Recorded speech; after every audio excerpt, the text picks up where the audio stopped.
eştin şolapana borden ete havalı sarpasına doldur içinin su algan çelik manalı ete havalı sarpasına doldur içinin su algan çelik manalı içinin yükseldin elini uçturdun gündedir bana eştin şolapana borden nakoya havalı sarpasına doldur dalganlara su algan çelik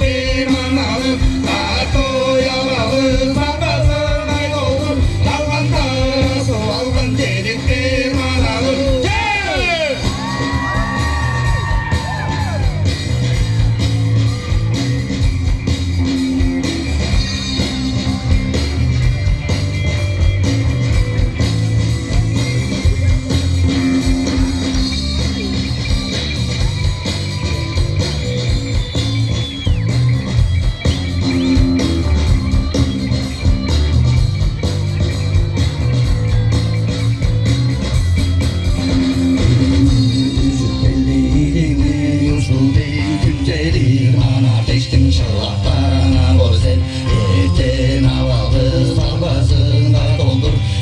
İçinin su algan çelik bir manalı İçin havalı sarpasında doldur İçinin su algan çelik bir manalı Gece yüzüldün elini uçturdun Güncedir manalı İçin şolapana vurdun Tartoya havalı sarpasında doldur Dalganlara su algan çelik bir manalı Tartoya havalı sarpasında doldur Dalganlara su algan çelik bir manalı